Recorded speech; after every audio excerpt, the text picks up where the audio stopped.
참 강단에 설 때마다 우리에게 하나님의 말씀이 없었다면 우리가 살 수 있을까? 저 자신부터 또 우리 한 분 한 분마다 살아계신 하나님의 말씀 덕입니다. 동시에 우리가 현실을 정확하게 직시할 때가 됐어요. 오늘 저나 여러분이 우리 현실을 정확하게 직시할 수 없으면 삶은 거기까지입니다. 자, 오늘 이 본문에 보면은 무화과 나무가 무성치 못하다고 했습니다. 그런데 이것이 당연한 게 아닙니다. 또 포도나무에 열매가 없다. 이것도 정상은 아닙니다. 감람나무에 소출이 없는 것도, 밭에 먹을 게 없는 것도 이것은 결코 정상이 아닙니다. 우리는 있는데 양이 없다 되는 말이 아니죠. 외양간에 소가 없다?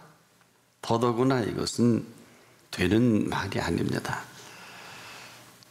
오늘 왜 이렇게 이 말씀을 우리에게 주셨겠습니까?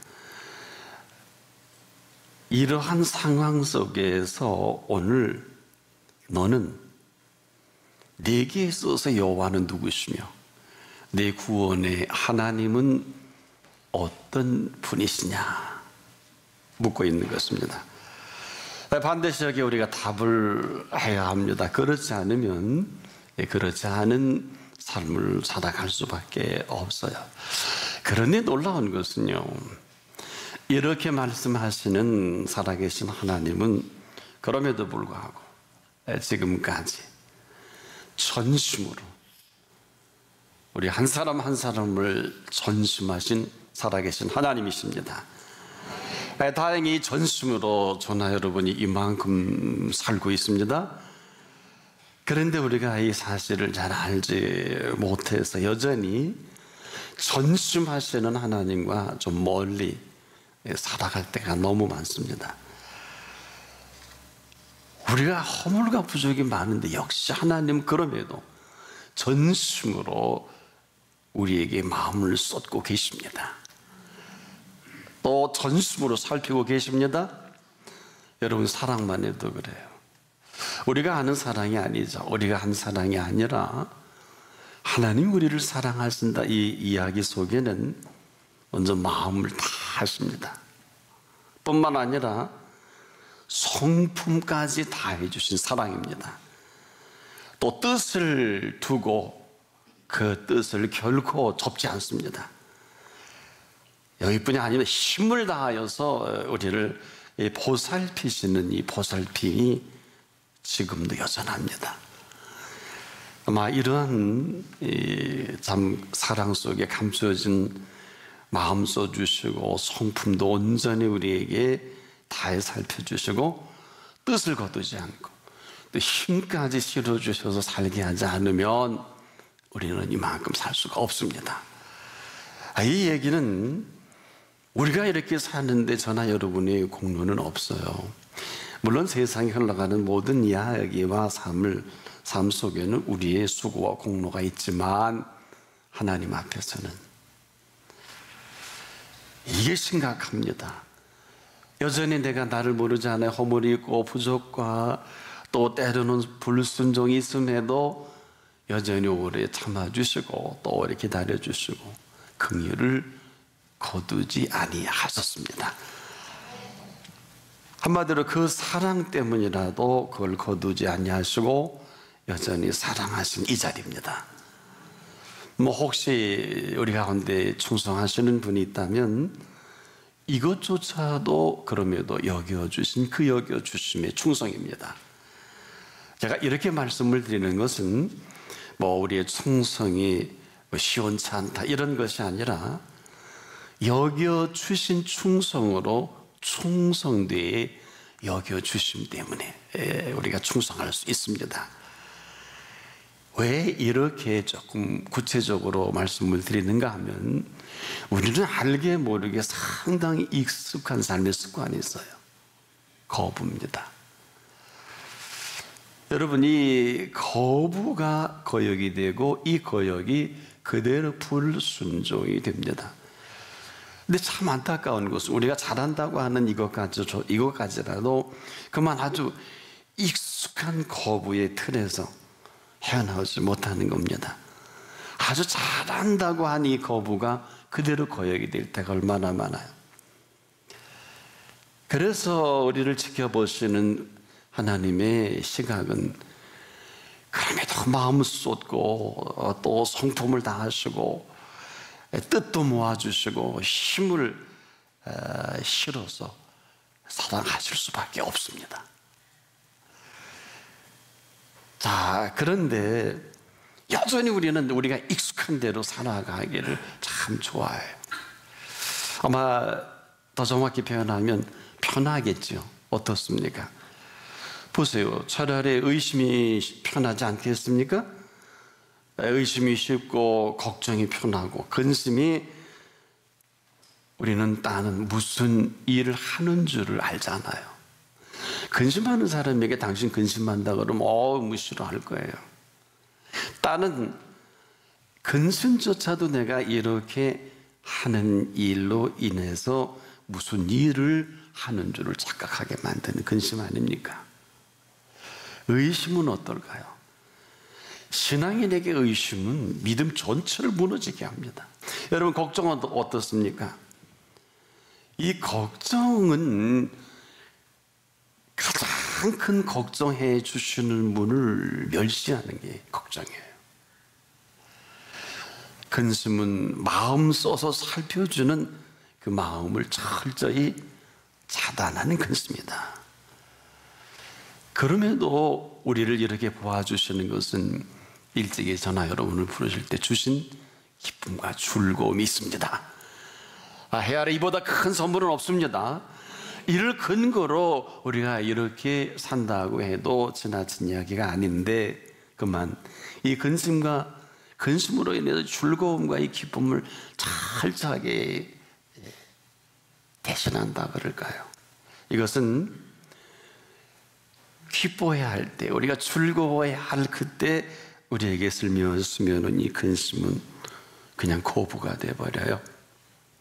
우리만 몰라요. 그냥 거역이 되고요. 그러다 보니까 나는 아닌 것 같은데 그대로 순종하지 못하는 일이 되고 맙니다. 한마디로 어느 틈엔가 이건 분명히 기뻐하고 즐거워해야 될 그 일이 그만 내가 무반응 내지는 익숙한 삶의 습관을 따라서 이 즐거움과 기쁨을 거부하는, 그리고 거역이 되고 이로 인해서 내가 끝간데없이 힘들어지는 일이 한두 가지가 아니에요. 나만 몰라요. 거역이 거역인 줄도 모르고 사는 이것을 우리는 그냥 이렇게 열심히 사는데 그분 보시기에는 너무 안타까운 겁니다. 사실 그럴 이유도 없고 그럴 필요도 없는데 이 근심 하나로 그 모든 기쁨과 즐거움을 그대로 거부해버려요.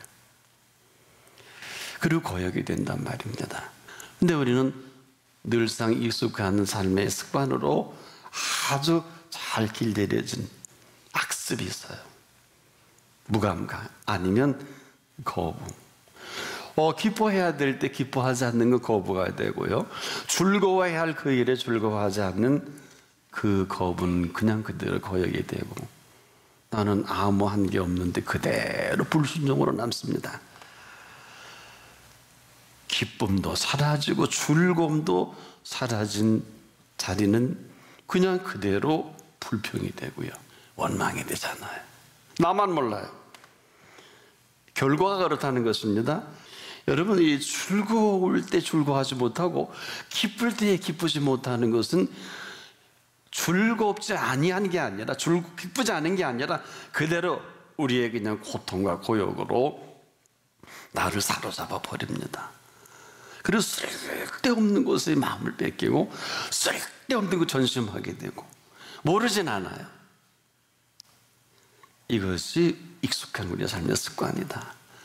그럼에도 예수님이 우리를 찾아주신 것은 우리 한 분 한 분마다 양으로 생명으로 더 풍성히 얻게 하려 하심입니다.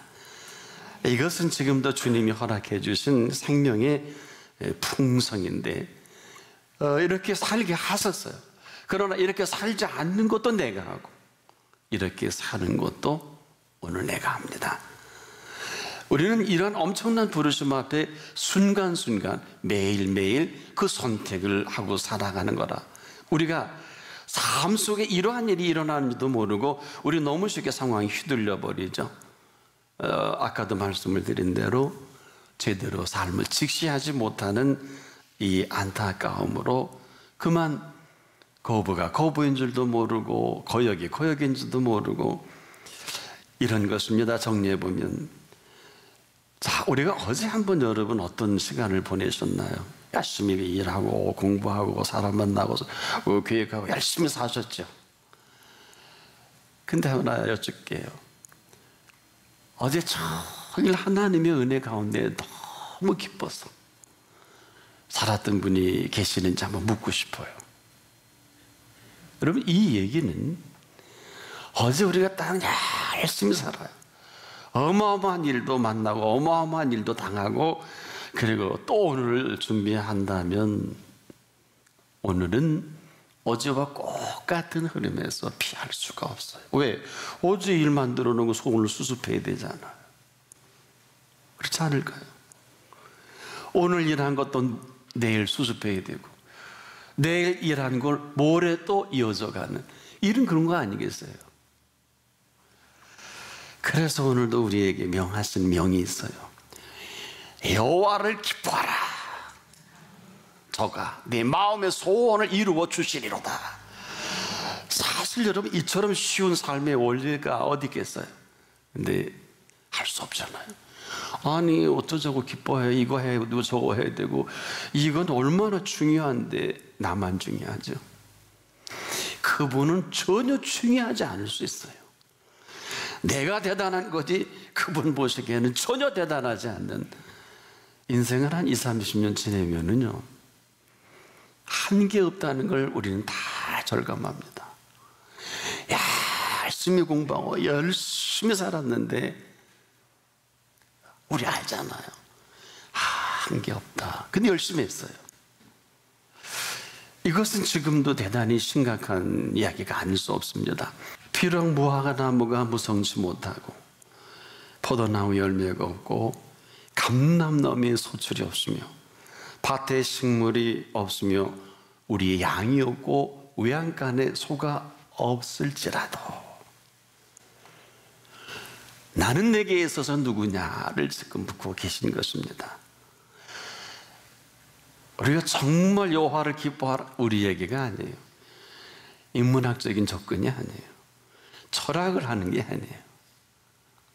무슨 우리를 검사하는 게 아니에요. 점검하는 게 아니에요. 오늘 하나님이 우리에게 명하신 명입니다. 왜 그럴까요? 그가 네 마음의 소원을 이루어 주시리로다. 내가 정말 여호와를 인하여 기뻐했느냐라고 묻는 것은 무슨 얘기일까요?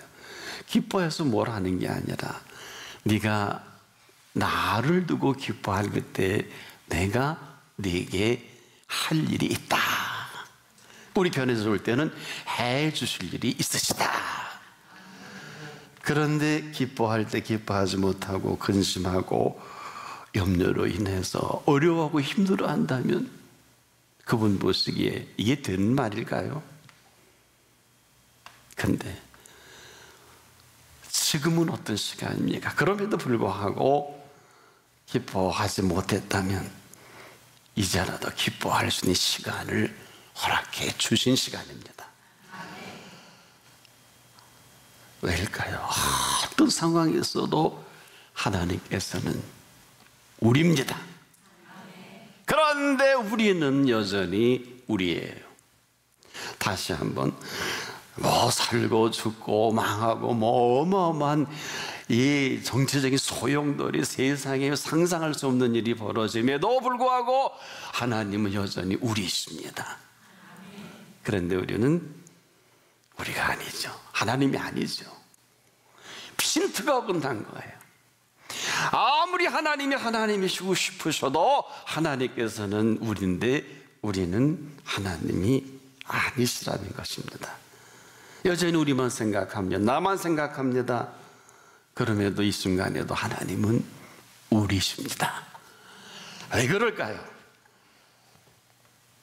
여러분, 우리가 지금 이 범사가 심각한 것은 정치, 경제, 문화, 사회에 돌아가는 세상이 심각한 게 아니라 그리스도인에게 있어서 범사는 하나님의 범사입니다. 그리스도인이라면 하나님의 범사를 살아가는 게 맞습니다. 그래서 하나님은 이 사실을 완벽하게 준비하시고 우리를 부르셨기 때문에 우리에게 확인의 도장을 꽉 찍고 싶으신 거예요. 야, 너 내가 이 사실을 다 설명할 수는 없어도 설명해도 못 알아듣지 않습니까? 너 기뻐할 수 있겠냐?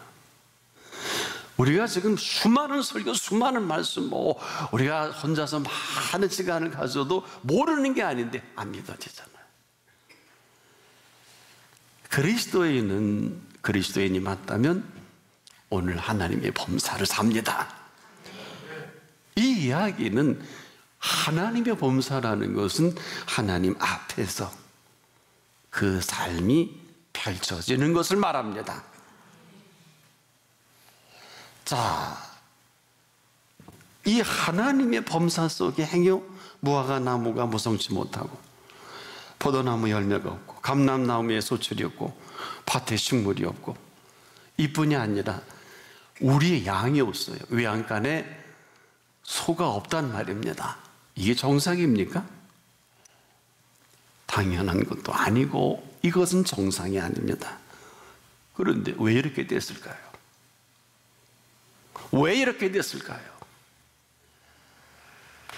이건 정상이 아니라고요. 무화과 나무는 있는데 열매가 없고 열매도 딸 수 없는 나무가 이게 정상입니까? 포도나무에 열매가 없다. 이게 당연한 일입니까? 감람나무에 소출이 없는 거 이건 되는 말이 아닙니다. 중요한 것은 무화과 나무에 열매가 없는 것은 열매가 없는 것이 아니라 무화과 나무에 열매를 맺게 하시는 분은 하나님이십니다.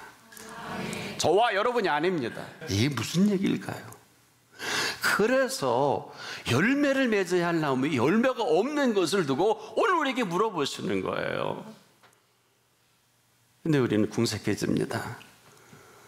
그래서 지금 내게 있어서 나는 누구냐를 묻고 계신 거란 말입니다. 여러분, 한때 이 무화과 나무 무성했어요.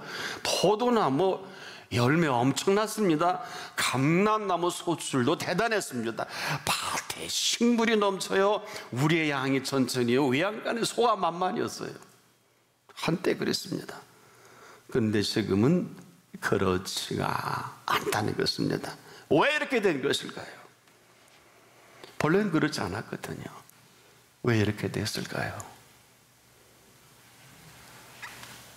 여호와를 인하여 즐거워하지 못한 것입니다. 구원의 하나님을 기뻐해야 되는데 하나님의 주신 이 선물들을 기뻐하지도 못하고 즐거워하지도 못하고 그래서 묻는 거예요. 도대체 내게 있어서 나는 누구냐? 그냥 이렇게 말씀해 주면 듣기만 하고 그리고 인생의 복잡한 현장에 내가 사는 그런 부르심일까요? 아니요. 이 시간에도 하나님은 살아계신 하나님이요. 우리를 부르실 때 공짜는 아니에요. 우리가 상상할 수도 없는 모든 준비된 준비를 다 준비하셔서 부르신 이 자리입니다. 그리스도인은 잘 살아야 되는 게 아닙니다. 어마어마하게 부유해야 되는 게 아닙니다. 그리스도인은 그리스도인답게 살 수 있는 이 팩트, 이 사실에 근거해서 살면 되는 것입니다. 그 기본이 아브라함의 복입니다. 그리고 그 아브라함의 복으로 이어져가는 성경의 모든 약속들을 당연히 그 근거에 의해서 응답하고 살아가고 살기도 바빠요. 그건 약속이지 우리가 뭘 해서 이루는 것을 말하지 않아요. 그런데 수많은 사람들이 이상한 것에 전심하고 이상한 것에 마음을 뺏기다 보니까 스스로의 예수 그리스도를 폄하하지 않으면, 오버하지 않으면 살아계신 하나님 앞에 그 범사를 내 마음대로 해석하고 내 마음대로 결정을 짓는다는 것은, 이건 보통 심각한 게 아닙니다. 해주신 것을 우리가 귀하게 여기지 못하는 천박함이 100명의 그리스도인 중에 95명이 그런 것 같아요. 뭐 그러지 않았으면 참 좋겠습니다. 제가 보기에 개인적인 견해입니다. 잘 살아야 되는 게 아니에요. 절대로. 그리스도인은 그리스도인답게 살면 되는 것입니다. 그리스도인은 하나님 앞에서 그 범사가 펼쳐지는 세계를 사는 사람을 말합니다. 세상에 그리스도인답게 살 때 뭐 비판하고 평가하고 그 무슨 관계가 있어요? I don't care. 관계하지 마라. 나 케어하지 마라. 너무 좋은데. 네가 나를 구원해 줄 것도 아니고. 우리가 해 주신 것을 귀하게 여기지 못하면 천박해져요. 소중한 것을 소중하게 여기지 못한 이 소홀함은 답이 없어요. 신앙에 있어서 소홀함은 끝입니다. 믿음에 있어서 차선은 없어요. 믿음은 믿고 믿지 않으면 믿지 않는 것입니다. 믿음의 2등은 없어요. 믿지 않으면 불신입니다. 이 사울 왕의 결과가 그렇지요. 마찬가지입니다. 지금도 쓸데없는 것에 우리 시간과 세월을 다 합의하니까 인생의 연수가 70이라도 강건하면 80이라도 인생살이 지금도 우리가 쓸데없는데 마음 쏟고 시간 허비하고 물질과 재능에 다 허비해버려요. 이런 겁니다. 그리스도인이 그리스도인답게 살지 않으면 쓸모가 없어요. 어떡하려고 그래요? 세상은 다 뭐 왕이라 그러고 대통령이라 그러고 노벨상 뭐 다 하는데 예수님 앞에서 그게 맞냐 그 말이에요. 한 게 아무것도 없어도 너무너무 좋아서 그냥 300대나무에 하는 그 옥합을 깨트려서 너무 좋아서 주님의 그 향유를 부은 그녀를 극찬한 예수님의 패턴은 어떻게 설명이 돼야 될까요? 근데 이 사실을 지금도 설교할 수밖에 없게 만들어서 복음이 전파되는 것마다 이 여인의 행한 것도 알게 해서 이 여인의 한 모든 것을 기념하리라. 예수님의 컨셉이에요. 누구 보고 시킨 게 아니에요. 와, 이건 뭐야? 귀한 것을 귀하게 여기지 못한 천박함이 지체가 높아도 귀한 일을 해도 어마어마한 상을 받아도 가장 천박해지는 오늘의 이 모습을 보면서 내게 있어서 나는 누구냐? 오늘 답을 하셔야 합니다. 우리가 이 쓸데없는 것에 집착하는 집착이 아니면 얼마나 좋겠어요. 열이면 아홉 더한 것 같아요. 열이면 열이 다 주신 것에 빠져버렸어요. 우리가 물질을 주면 물질, 재능을 주면 재능, 자식을 주시면 자식, 손자를 주면 손자에 푹 빠져서 주신 분을 새까맣게 잊어버리는 이 비극적인 삶만 아니라면, 사업 성공해달라고 자식 잘 됐는데 거기까지 주신 것에 푹 빠져서 헤어나오지 못하는 이 비극만 아니면, 여러분 주셨는데 왜 그러냐가 아니라 우리가 주셨을 때 주신 것에 빠질 게 아니라, 어화둥둥 대사랑할 게 아니라 주신 분께 빠져야 할 것입니다. 왜? 그분은 90년만을 이 땅에 책임지시는 분이 아니라 100년만을 책임지시는 분이 아니라 영원한 생명의 왕이십니다. 영원한 생명을 책임을 지시기 때문에 우리가 천국의 윤리로 살아야 하는 게 아닙니다. 하나님의 범사를 살아야 하는 게 아니라 이게 맞습니다. 잘 살아야 되는 게 아니라 잘 살 수밖에 없는 게 맞습니다. 하나님은 지금도 전심으로 우리입니다. 너는 오늘 하나님과 함께하는 여호와를 인하여 그렇게 기뻐하고 구원의 하나님을 너는 즐거워하느냐? 물으신다면 어떻게 답을 할까 궁금해요. 왜냐하면 사실 이 팩트가 사실이 맞다면 왜 하나님 앞에 그 오늘 본문에 얘기한 대로 무화과 나무가 원래는 무성했거든요. 포도나무, 감람의 나무의 솥을 밭에 가나안 적과 꿀이 흐르는 땅은 이스라엘 백성이 수고한 게 아니잖아요. 하나님이 수고하신 거잖아요. 7 족속을 통해서 수고해 주신 기름지고 비옥한 땅이지 않습니까? 여러분, 가장 좋은 것은 오늘도 살아계신 하나님이 우리와 함께 하시는 거 아닐까요? 능치 못함이 없잖아요. 못 고칠 병이 없잖아요. 사람으로는 할 수 없으되 하나님으로는 그렇지 않다고 선을 그어주셨잖아요. 여기서 끝났나요? 아닙니다. 하나님으로서는 다 하실 수 있느니라. 이 우리가 지금도 예수를 몰라서, 하나님을 몰라서 그렇지, 피값이라는 것은 엄청난 값을 지불하셔서, 일찍이 이사야가 그 말을 정리했죠. 그가 찔림은 우리의 허물을 전하며 그가 상함은 우리의 죄악을 전합니다. 그가 징계를 받으므로 우리가 평화를 누리고 그가 채찍에 맞음으로 나음을 입었도다. 이사야 53장 5절에 그에게 주신 십자가상의 피값으로 정리해 놓으신, 그렇기 때문에 우리의 평화가 아니란 말이에요. 채찍에 맞음으로 나음을 입은 사실을 왜 거부하세요? 맞잖아요. 내게 있어서 나는 누구냐? 오늘도 그분은 여호와를 인하여 즐거워하는 사람을 찾고 계십니다. 구원의 하나님을 인하여 기뻐하는 그 사람을 찾고 계신 것입니다.